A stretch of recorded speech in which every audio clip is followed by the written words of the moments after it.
What is going on, everyone, and welcome back along to your home of rugby here on New Zealand Sport Radio. And with me, Cornflake, we are bringing you once again that time of the week. It is Super Rugby preview time, and we're going to have a look at our four matches coming out of Super Rugby AU and Super Rugby Aotearoa this weekend. Round 10 and round 9, respectively. We've got big games coming up, and we are going to be having a look at them once again, like we always do, with a special guest. It's no Shane this week. He's got prior engagements. He's too important for us this weekend. So instead, we've ringed in the changes. Paul is back again. Welcome back. The main man, hello. He's back on the channel. How you going, sir?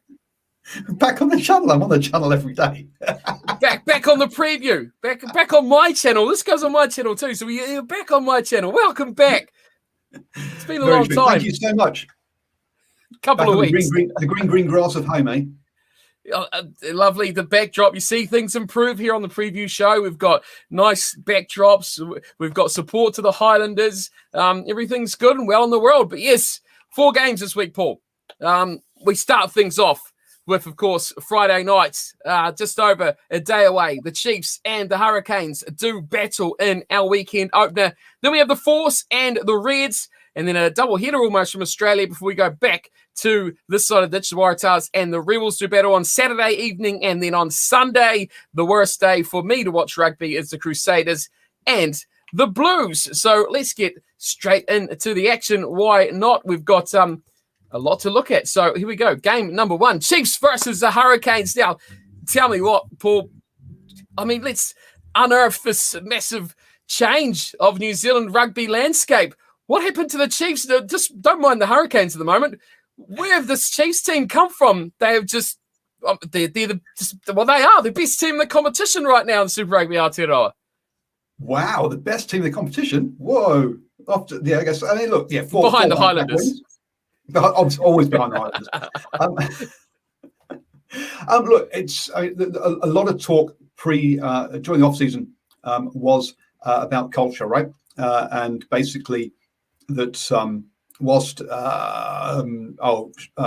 McMillan didn't say it, Clayton didn't say it quite outright, but basically that Colin Cooper had screwed up the culture of the Chiefs in his tenure there, and that it needed fixing. So, look, he's spent a lot of time about that. I mean, a lot of the talk recently has been about culture and about playing for your mates. Hopefully, I'm going to be at the game on Friday, and hopefully I'm going to try and organise a chat with him at some point to ask him what does he mean by culture. But I think there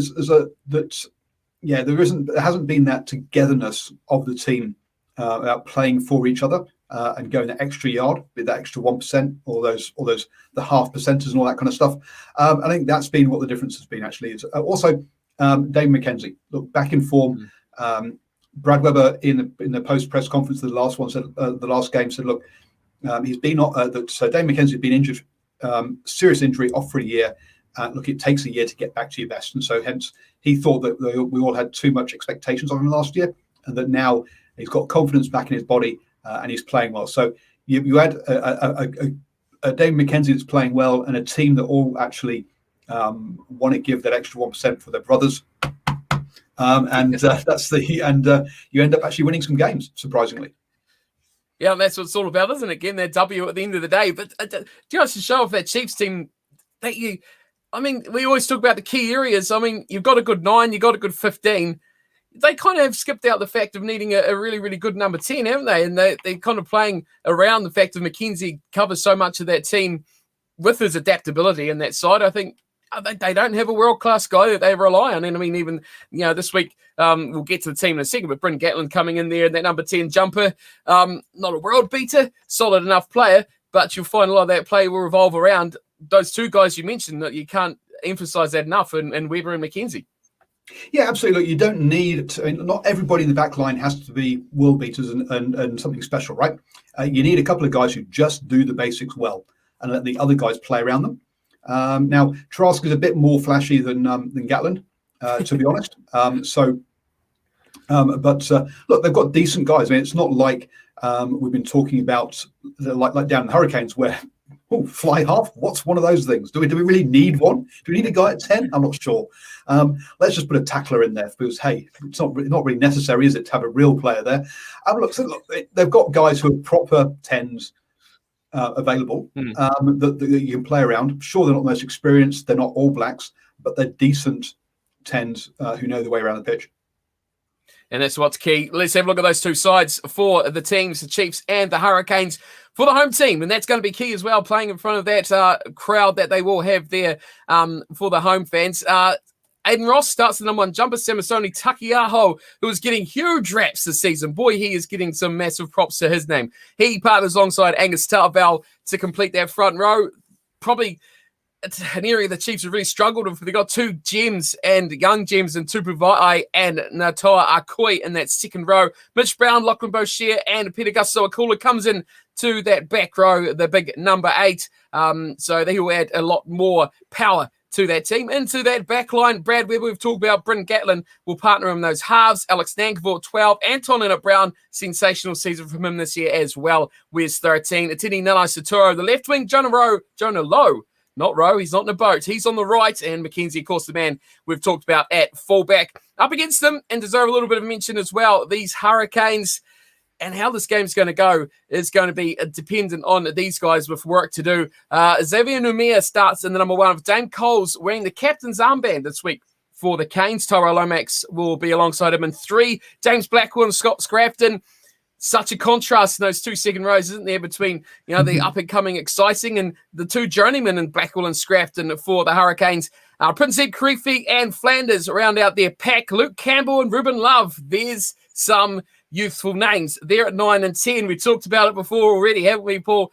Those guys, how will they affect this game will be interesting to see. Lamapi and Umanga Jensen in the midfield. Salisi Reyes, he's on the left wing. He's back in the team. Wes Houston's on the right wing. And Geordie Barrett at fullback.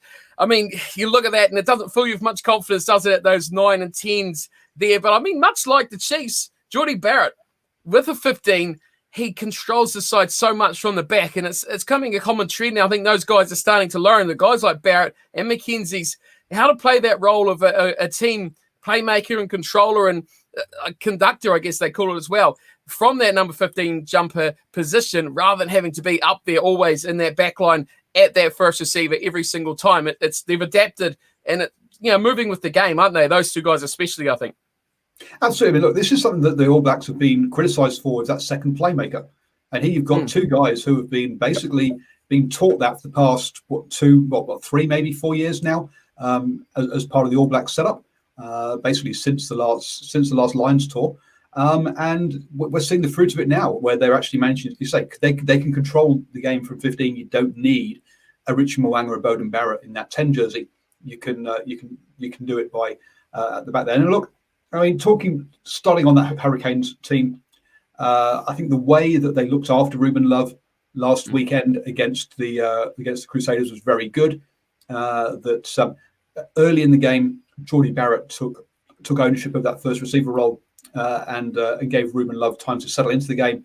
And then Ruben Love took over more of that first receiver towards in the second half and later in the first half. So if you looked at the passing stats, he hardly touched the ball. It was all Geordie early on, but it evened itself out by the end of the game. So look, they looked after him really, really well. But at the end of the day, for this Hurricane squad, it comes down to the name that's not there rather than the names that are there. And that is Artie Surveyor. They're missing their captain. They're missing their best player by a country mile. And without him, that loose trio of Princep, Karifi and Flanders, they're all decent players. But but missing that general, that guy who really does give them energy and lead them, you've got to be worried about them, really.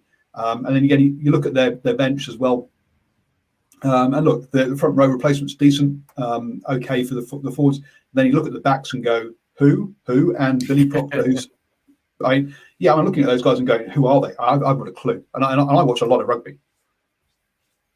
Yeah, that's a bit of a danger. I was just looking at them too. I mean, you mentioned the bench, and I just thought to myself, what's happened to Vaya Fafita?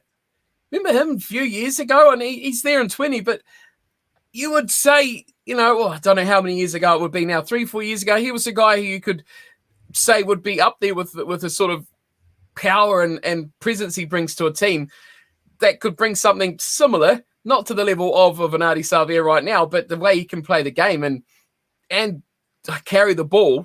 It's something that they certainly would like if they had him at that sort of same level, but he's not that same sort of player that we've seen from him in the past, which is a real concern for a guy that, has had a number of tests in an All Blacks jumper as well. So they need back a bit more of him, don't they? They do, yeah, look, he's been messed around. Mate. He did a really good podcast with Aotearoa. His English is very clearly his second language. Look, he wasn't. You're not going to hear him in the press ever because he just won't feel comfortable. But with the friendly presence of Aotearoa, it was a really interesting chat from him. But he's been messed around by the Hurricanes, right? They played him as a lock. They've played him as a sorry. Come play for the Highlanders, via. Come on. He's been messed around by the Hurricanes, trying to convert him into a lock, and then no, go back to being a six, and I think that's damaged his form and it's knocked his confidence. I think he's probably one of those guys.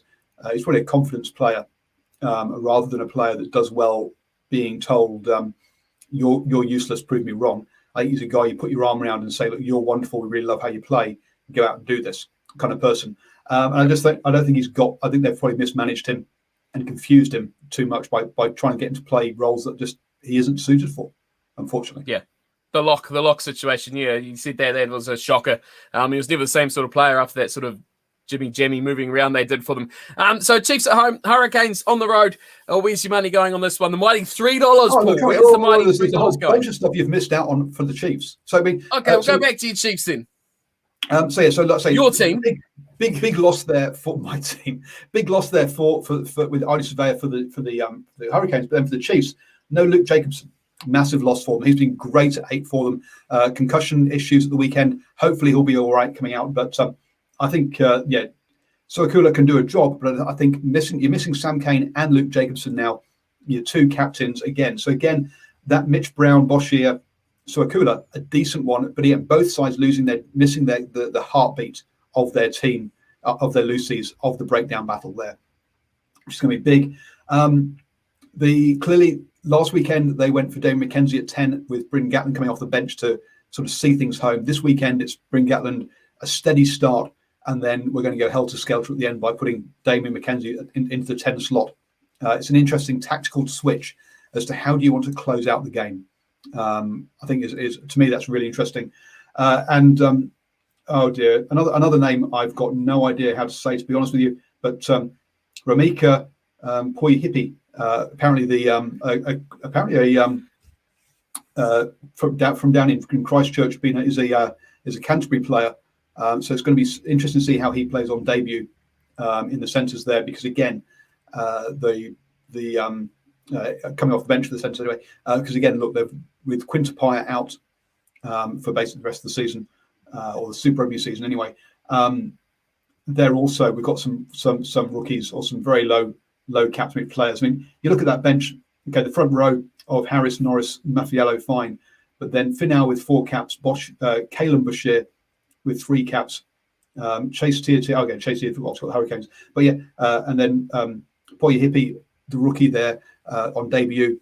There's a lot of inexperience off both benches, which is going to be interesting to see how that all plans out. To be honest with you, I don't see Jacobson as big as a loss to the Chiefs as Savia is to the Hurricanes. That's a massive loss. I think it's a big loss. They've still got a pretty, it's so cool. It's pretty solid number 8. I think they're going to lose a bit in the mobility of that back row. But I think, Lachlan Boshier is playing really good rugby. Mitch Brown is, like you say, those solid guys that do no wrong that every rugby team needs, especially in that second row or that back row of any side. Good player, a game breaker player, does get in the right place at the right time. Very good, smart rugby player.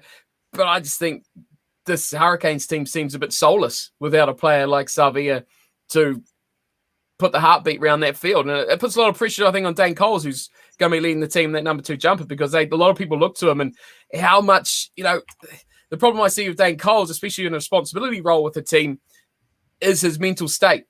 He is a guy that people can get under. Is that something the Chiefs are going to think about? Has he cooled his heels a little bit over the last year or two, with all the injuries and layoff times? What sort of player is he going to be now with that massive responsibility? Because you look at the rest of that team, there's well, there's not many leaders, especially in that pack. You know, there's a lot of journeymen, the guys that have been around for a while, but guys that are going to stand up and drag a team from, you know, a 13, 14, 15-point deficit at halftime to turn that side around. It's going to be really interesting if it goes that way. So we will see. But anything else you want to add, or are we going predictions now? Straight in. Just very quickly, Yes. I look at that Chiefs pack and go, again, all good players, no leaders. And that's what Luke Jacobson gives you. Luke Jacobson's an under-20s or junior All Blacks captain, and that's what they listen. That's what they're going to miss. Is that just there are no. I think Vi is actually quite a good is learning to be, but I think apart from that, you're looking at a side that you're looking at. I mean, do you see Angus to Arvo as your most experienced leadership? Look, no. I think he's fantastic on social media and takes a good photo and talks well, but so both packs lack leadership. Of course, Ida Surveyor is a bigger loss, but that's me. So look, how can you not go with the Chiefs? They've won 4 on the bounce.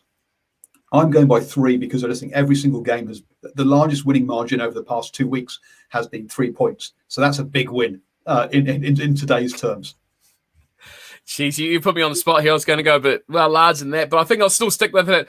Chiefs by just 6 points, which isn't very much by anyone's standards. But we'll go mighty, we'll go large, we'll go exciting to the end, where we could possibly see Jordie Barrett, thinking about a conversion and extra time to win the game from, who knows how far out he'll take that one. But still, interesting. Jordie Barrett, penalties as well. You always got to mention it. He's going to kick him from anywhere too. So accumulation of points for the Hurricanes is going to be something that will certainly be on the top of their mind. Let's move on though. We'll be here till the midnight, Paul, the way we're going. Goodness me. Let's go to Australia. This will be quick. Force versus the Reds. Come on now. Force. I need a Force shirt. Where's the Force women, media people? We need to send me some Western Force merch so I can get in and support. I'll do a halftime change the shirt, going through the teams, have a team support. But yes, the Force won again. They won again, Paul. Don't worry about who they play again. We'll ignore your side of the Reds over there. Won't talk about them. But the Western Force are winning rugby games. Let's take a moment, because I missed last week because I had no power. These days, to not have power is ludicrous, but we won't talk about that. The Western Force winning games. Your thoughts? I'm ecstatic. I'm definitely not. I'm not ecstatic like you are. That's for certain. Look, it's good, right? It's just like we've had upsets and very close games in Super Rugby Aotearoa. It's great to see the Force, who I think everyone was predicting would come last in this tournament pre-season, doing well.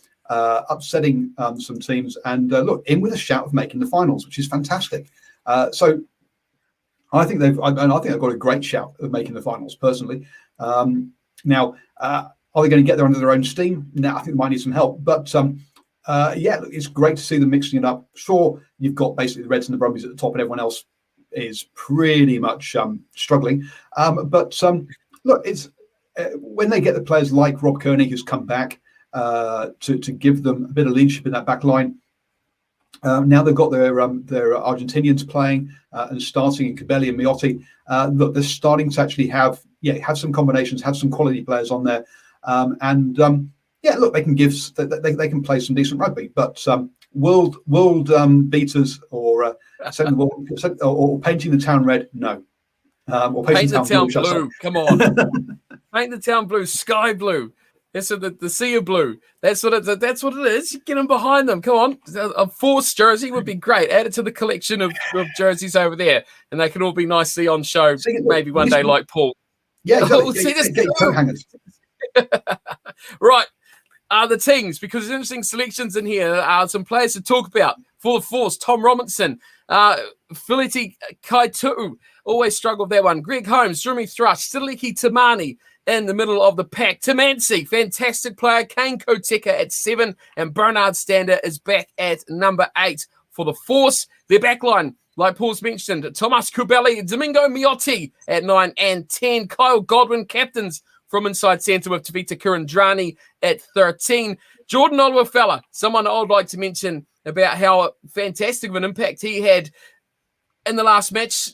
some things not so great, other things superb, but the ability, like we talk about so often, as an X-Factor player that can make something happen. He certainly looks like he has that about him. And on the other wing, Tony Pulu, another player very similar. And like you say, Paul, Rob Carney at the back for the Force is certainly going to add that responsibility in that 15 jumper.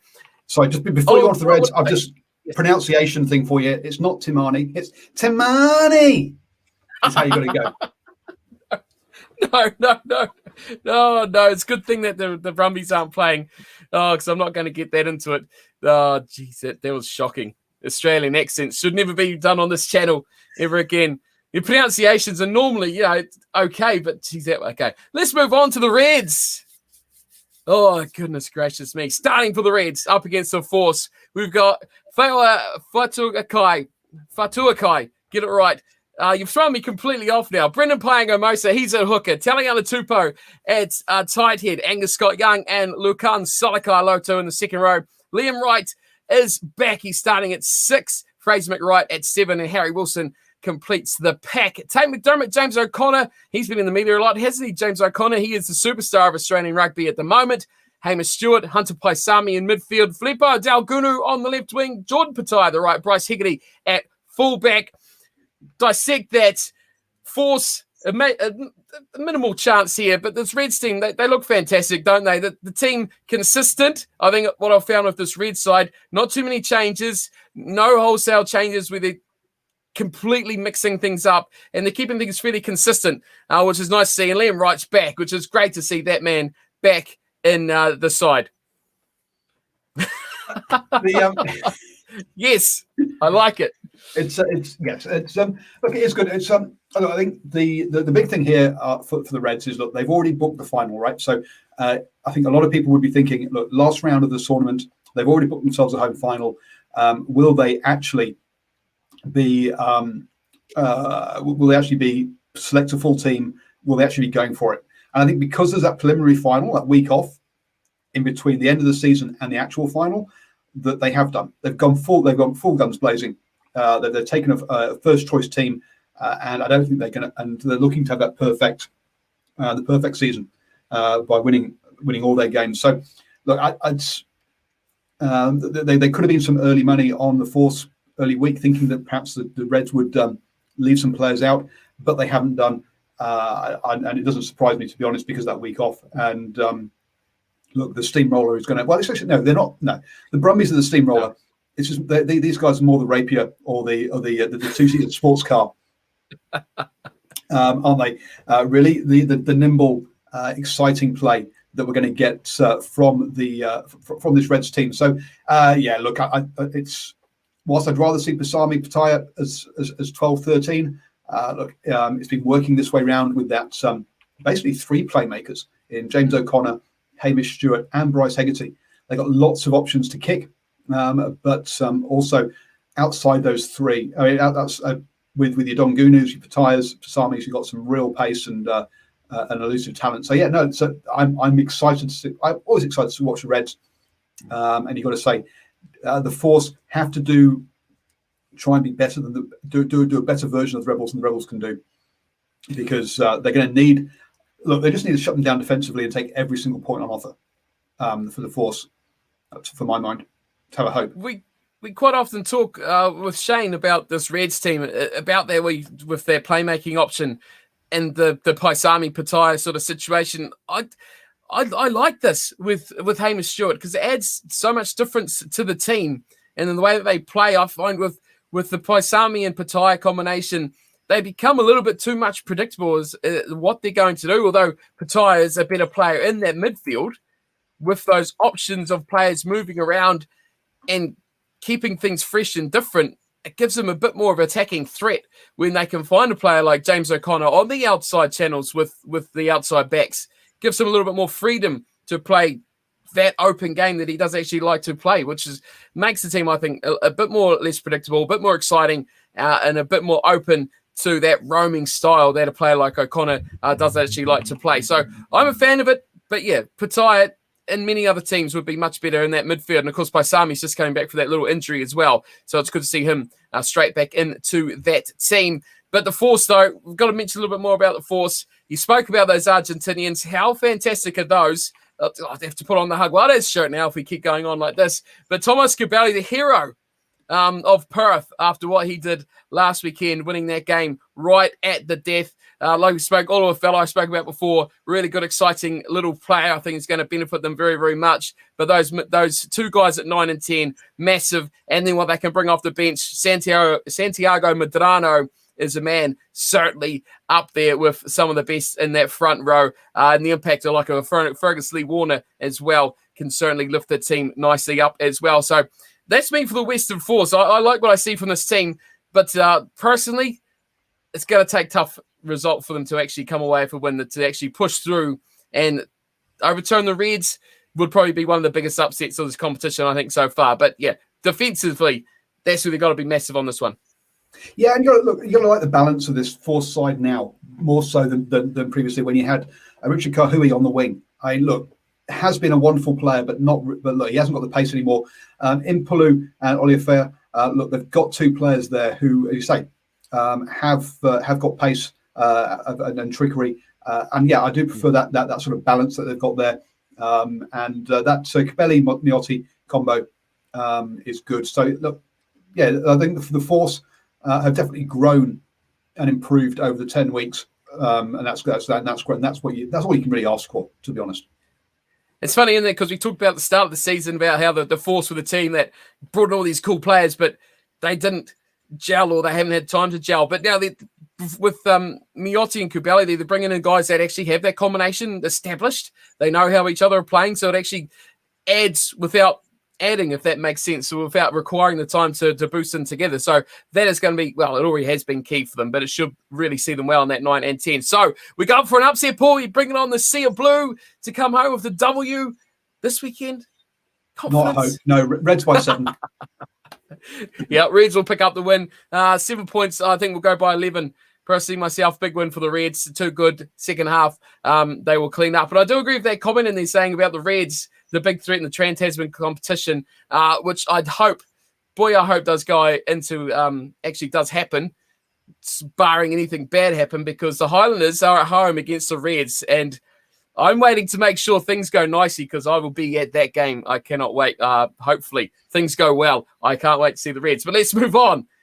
Game number 3. We're staying in Australia. Waratahs and the Rebels. So thoughts on the Waratahs, Paul? I think how many previews and reviews and post-game reactions have we done over the years? And the Waratahs, I mean, I feel like a broken record saying how they're just like headless chickens. They've kind of lost the headless chickens now. They're just, oh no, they've just completely lost track. It's like they couldn't get any worse, but they are getting better. Okay, let's talk about positive then. They have improved, haven't they, in the last couple of weeks? They've pushed teams. They're scoring points now, and they're actually in matches, which is saying we couldn't say in the first 4, 5, 6 weeks of this competition. No, absolutely. I thought that dropping Rob Penny was unfair, but look, it's worked, right? In their last 2 games, they've I think it's 2 points and 1 point, or 3 points and 1 point would be the margins. Yeah, 2 points and 1 point up against the Brumbies and the Force. So look, they've been close in the last 2 games, and look, unfortunately, they've lost Will Harrison, but even though they did lose him, they still played. They still got close last weekend. So yeah, something's happened. So that's improved there's improved, I guess, probably the culture or the I've been saying too much recently, but the mood off the pitch. And look, they're really just going for it, which is nice to see. There's still a bunch of young guys who don't have the experience at this level, which is why you're seeing them lose these sort of 2 and 1 point games. They don't know how to get over the line and how to close out a game, unfortunately, for them. Yeah, they're much improved, and I reckon actually, well, I think they could be the thing that helps the Force. The thing that helps the Force, what, not get last? Oh, I see, to make the playoffs. Oh, well, that's exciting. Okay, we'll save that for the end of this little piece. But let's go and look at the 2 teams for this one. The Warrantars, I think, for one of the few teams or few times for any team this season, have named an changed side. So if we had a little recording of me doing it, I didn't do it last week. We could have just played that. But anyway, Angus Bell will start number 1. Dave Parecki will be at hooker. Harry Johnson-Holmes at tight head in the second row. Hugh Sinclair and Max Douglas. Lockie Swinton, Carlo Tizzano, amazing superstar. They've unearthed this year is Tizzano. He's at 7 again. And Will Harris at number 8. Jake Gordon captains at scrum half. And Ben Donaldson, he is the replacement, of course, to Will Harrison. And let's be honest, played fairly responsibly and well in his appearance last weekend as well. So that's promising for them with another young 10 coming through those ranks. In the midfield, Lalakai Fekete and Isaiah Parisi at 12 and 13. James Ram on the left wing, Alex Newsom the right side, and Jack Maddox continues on his role at fullback. Up against them for the Rebels, Cameron Orr, Jordan Ulisi and Kuba Seeloff are their front row. Rob Leota and Ross Haylett-Petty in the second row. Michael Wells, Brad Wilkin and Isi Naisorani. Yes, he's back. And he is starting this week in the number 8 jumper. Joey Powell and Matt Samua are the halves combination with Campbell Magnay and Stacey Ely. I'm sure Stephen Harris would have a lot to say about if he was ever on the show, his performances in that Rebels jumper. On the left wing, Marika Koronbeti on the right side. Frank Lamani, the number 9, turned into what's becoming a bit of a superstar on the right wing for the Rebels, and Tom Pincus at the back. It's a bit makeshift, isn't it, what they've done with that Rebels team? But, I mean, guys that you'd look at, and like Stacey Ely, I say it every week on the show, he's just does things right. He just doesn't do anything too over the top. He just does his job. He does it nice enough. He kicks fairly well only when he has to. He doesn't drop the ball. He catches. He takes tackles. He puts the ball freely to be carried on with. He's just a tidy little player. And from a guy you look at and go, well, he'll be gone by week 2 or 3. He is the mainstay in that Rebels backline. I think he is a key man if they're going to actually progress in that battle for that 3rd spot this season. But Naisarani, he's back. He's back at number 8. Massive player. We talked about Ali Salvia before, didn't we, Paul? He's that sort of guy for the Melbourne Rebels, isn't he? Yeah, it's definitely the ball carrying and destructiveness. Look, on paper, this team should beat the Tars quite comfortably. The problem is they're playing less than some of their parts. Oh, right? I was going to say we're on grass. Yeah, we're on grass, not on paper. Yeah, look, Corey Betty, the most dangerous player in Australian rugby, hasn't scored a try this year. So you're kind of like, look, this Rebels team just doesn't, it isn't clicking. It's just not working for them. They just don't. Up against the side, I think if anything, the Rebels have gone backwards this season, whereas the Tars are going forwards, and that to me, I think is what could be the difference here. Is that the Tars have actually got some positive. Sure, they've lost all their games, but they've got close in the last 2. The Rebels are on a run now with three losses, yes, I can see them just going south personally. We talked about at the start of the season, this Rebels team, and we're quite far off the mark at that stage, but probably hitting it a bit more. But how much Matt Tamua affects how this team plays?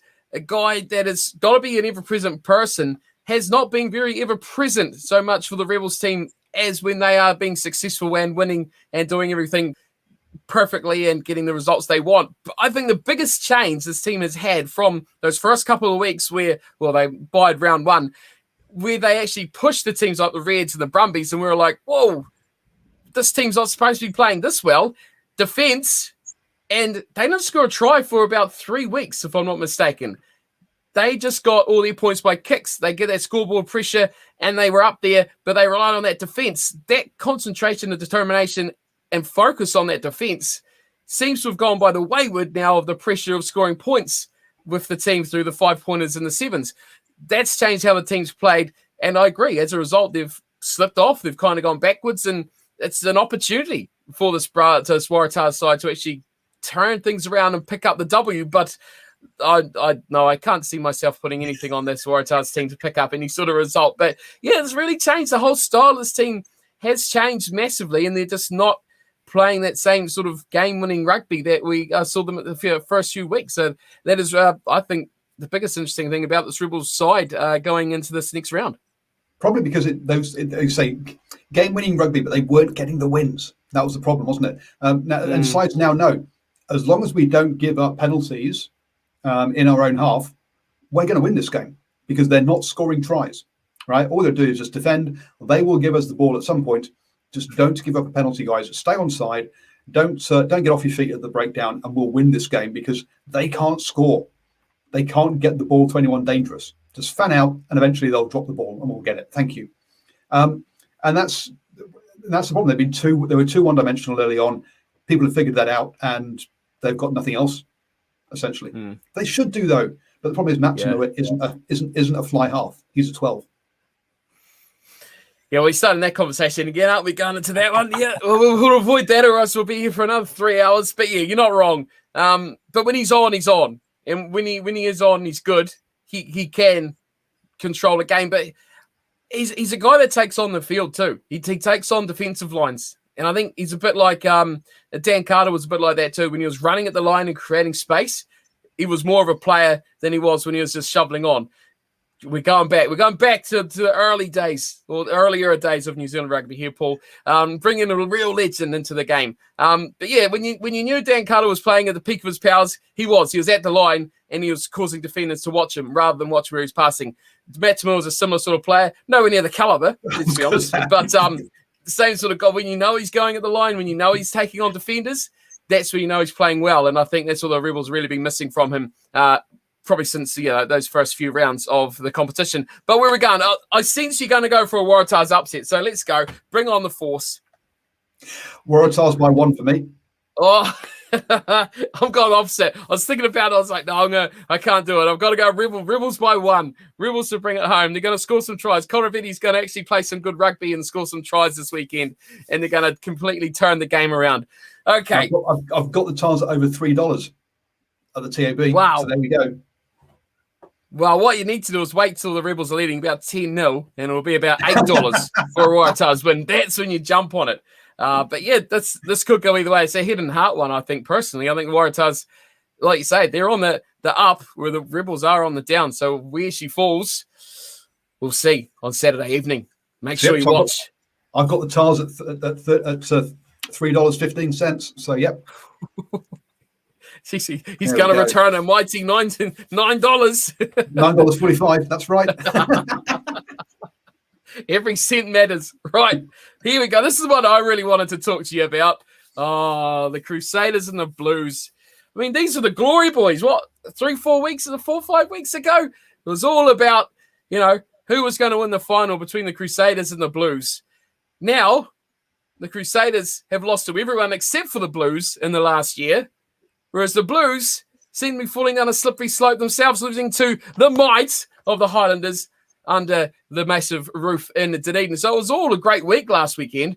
But where do we start? I mean, we'll start with your Blues and see your side as well.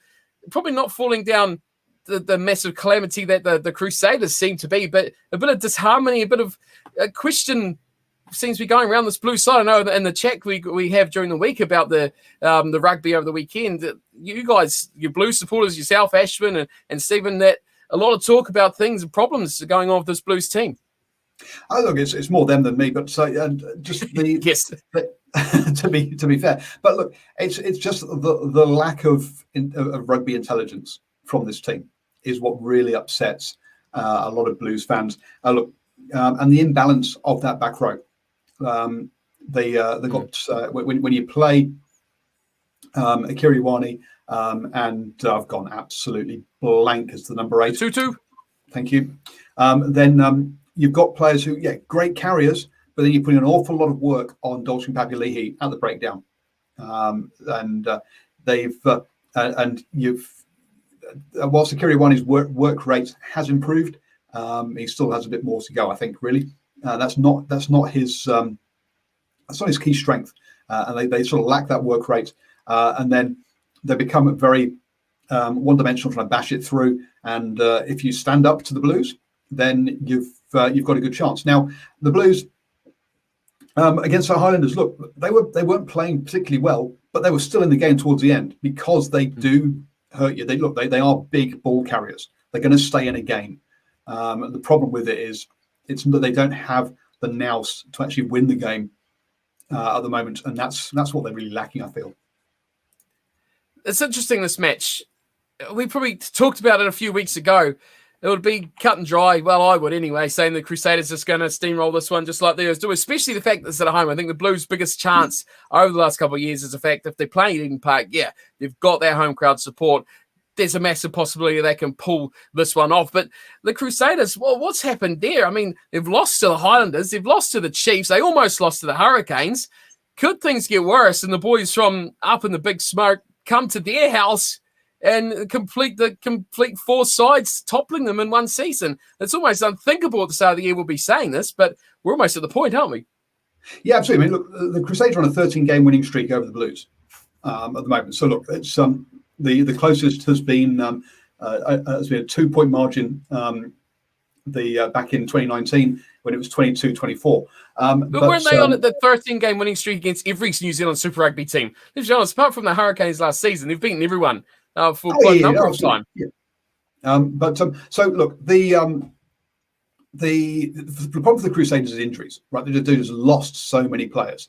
They've lost Moody up front. They've lost Christie and who else in the Lucies? They've also, they've lost Braden Enor and Goodhue in the centres. And so essentially, what you're playing at the moment is a pack that doesn't have the same number of leaders it used to have. Obviously, a halves combination, and then a bunch of outside backs, because they're not playing with any centres at the moment, which is a real problem for basically for their shape and their structures. It's Havili is a 15. Let's be honest. Yes, he can do a job at 10 and he can do a job at 12, but he's a 15. Lester Fainanuku is very much a winger. He is not a 13. And they always say, look, 13 is the hardest channel to defend. And if you're going to put a guy in there like that, look, he's done well. Let's be blunt for considering what his background is. But there's a difference between doing well and actually being dominant. And that's the difference, is that centre combination there isn't making the most of Bridge, Reese, gone blank as the fullback. But anyway, the Will Jordan. Look, you've got three devastating runners out there in the back three that aren't being used at the moment, because it's just not getting through those through those centres out to them, because they're just not used to. They're not distributors. They're not used to distributing the ball a lot. If you're going to take away that counter-attacking piece of with that the offloads that Jack Goodhue gives you, keeping that the old the new acronym that's coming out of Ronan O'Gara, KBA, keep the ball alive. Where's he picked that up from? He's picked that up from the Crusaders, where he was there. So that's clearly a Crusaders thing. Keep the ball alive. Don't get stuck. Don't let it get stuck in rucks. Keep it alive, boys. But unfortunately, when you got they're missing that Jack Goodhue, Braden Enor combo in there that keeps that ball alive. It does indeed. Yep, it's a massive problem for them, isn't it? It's all the talent on the outside. No one's get it through that side. But I think that the pack as well has also started to struggle a little bit. You mentioned the loss that they got in that back row, but their scrum not as dominant. You see some teams, like we saw the Chiefs last weekend, actually get a couple of scrums where they were the dominant side moving forward, which is something you don't always see so much against the Crusaders team. Even when they bring those reserves on, they've normally got that sort of ability to keep up what the starters have done before them. So all around, you just start to see some little cracks, maybe starting to see play, or some key areas where they're not as strong as they would be with their full strength. And I mean, every team is suffering massive injuries. It's quite a big talking point heading into the possibility of that Trans-Tasman competition that the New Zealand teams have, as they do with these derby games, beat each other to the point of breaking. And that's what's happened this season. It's almost like a survival of the fittest. Now we're getting down to that nitty-gritty end of the season, the last few rounds of the competition. Who's going to have the fittest and best team still going when you get to those finals and those chances at the end to win the competition? Anyone could get into that final if the Blues don't get up here, other things go the way, the Chiefs continue on their great form, there's still a chance that it won't be a Crusaders Blues final. And that would, like I say, 3 weeks ago would be just you wouldn't have thought it. Everyone was talking about it. Even we talked about it on the preview. It's like, this is going to be a Brumbies Reds Crusaders Blues final between two competitions. And thanks for coming. See you later. But yeah, maybe more so here in New Zealand, things have changed up a little bit. But how do you see this game actually going? Regardless, obviously, we don't have the team's name yet because it is a Sunday matchup. But in terms of game plan for these two sides, how do you see the two teams trying to get the victory over the other, knowing the weaknesses that they have? Well, that's why the Blues are just going to bash it up. That's what they do, right? And the ball doesn't get through Rieko Iwaini's hands, so the guys outside him again just don't get used, right? Let's be honest. So they're going to bash it up, and Rico's going to try and break on the outside. That's that's the Blues' plan. Because he's a winger. Because he's well, yeah. I mentioned, look, he at least played 13 all the way through age grade and minor 10. Whereas the Crusaders, look, if they've got Scott Barris at 6 again, then look, they've just not got the mobility to play that wide game and to take advantage of that slow pack that the Blues are going to have, and they'll end up basically playing into the Blues' hands, having to bash it up through because they're just not mobile enough to get it round them, and that's the concern. I think the Crusaders one could end up playing into the Blues' hands. The Crusaders want to move that ball as much as possible. Get Akira Iwani, get some Satutu running around, get Patrick having to put the miles in if Patrick's back from injury. Again, leadership issues for the Blues. Then look, if I say if Scott Barrett's at 6, they don't really have that the mobility to do it, so it could be closer than we expect. But look, 13 games on the bounce, I can't really see that changing. The confidence is so small in the Blues. It just about can't see it. Hey, let's go on a positive here about the Blues. At least Rieko Iwani has finally learnt how to put a ball down. We've seen it for a few weeks on her own now. He's actually scored tries and just dived on the ball like a normal, boring old rugby player. But you know what he's not done? He's not stuffed any up. And that's the positive about his career moving forward, whether we see him in a 13 or wherever we see him in a black jersey in the future as well. So that's always a plus. I always see him scoring tries, and it's like, that's it, Rieko. Don't care what happens with the Blues as long as you just dive normally and score tries. That is fine. So who are you going? With the heart of the away side, or like you say, continuation of that 13-game winning streak for the Crusaders? Crusaders by 5. Crusaders by 5. Hard to argue with that. I'm going to go a little bit more because I've done it all season long and all week long as well this week. Crusaders by 8. We'll continue on with that. And that is our final game, our Sunday matchup complete. Thinking about it though, hang on. Now you've gone Chiefs, you've gone Reds, you went Waratahs and the Crusaders. So a stat that they are banding around massively each weekend is that the home teams have just about lost every game throughout the season. You're picking the two home teams this week, and I'm doing the same thing. So we'll see if we can beat the stats heading into this weekend's round of Super Rugby AU and Super Rugby Aotearoa. But Paul, any final thoughts as we wrap up this weekend's preview? Absolutely. Look, join us straight after the final whistle for the Chiefs versus the Hurricanes. We'll have post-match reaction on our Facebook and YouTube channels, as well as Twitter as well. So do join us for post-match reaction to the Chiefs versus the Hurricanes straight after the final whistle.